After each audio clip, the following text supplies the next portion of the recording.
On se retrouve dans une nouvelle vidéo pour expliquer la différence entre le verbe savoir et le verbe connaître. Donc, premièrement, ce sont presque des synonymes. Donc, أعرف ou أعلم. Donc, comment se conjuguent les deux verbes au présent de l'indicatif? Donc, pour le verbe savoir, on dit je sais, tu sais, il sait, nous savons, vous savez, ils savent. Donc, c'est un verbe du troisième groupe. Pour le verbe connaître, je connais, tu connais, il connaît, nous connaissons, vous connaissez, ils connaissent. Donc, c'est la même chose, c'est un verbe du troisième groupe. Donc, en français, il y a 3 groupes dans la conjugaison française. Il y a les verbes du premier groupe, se terminent par ER. Deuxième groupe, IR. Mais troisième groupe, ce sont des verbes irréguliers.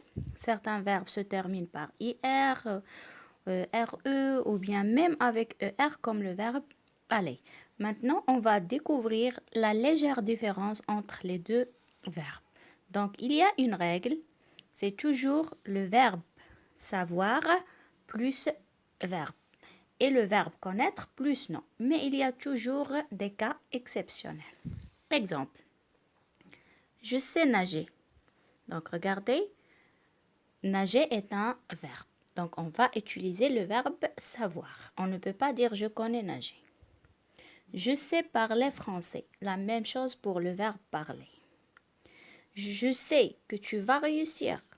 Donc, on ne trouve pas, comme la première phrase et la deuxième, un verbe à l'infinitif, mais il y a une proposition subordonnée complétive. C'est une phrase. Donc, c'est la même chose. Je sais où se trouve la maison du professeur. Donc, regardez toujours le verbe savoir. Passons maintenant au verbe connaître. Je connais ton frère. Ton frère, c'est un nom. Tu connais la France? Les élèves connaissent le jour de l'évaluation. Donc, on va terminer par un petit exercice. Complète par le verbe savoir ou le verbe connaître. Tu, ce professeur. Donc, phrase interrogative, question. Est-ce qu'on va utiliser tu connais ce professeur ou bien tu sais ce professeur?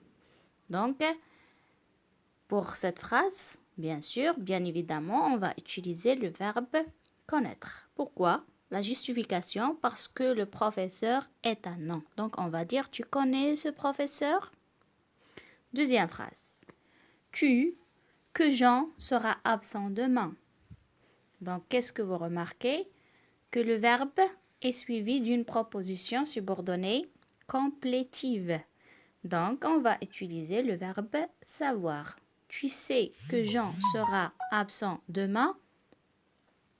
Troisième phrase. Je ne pas nager.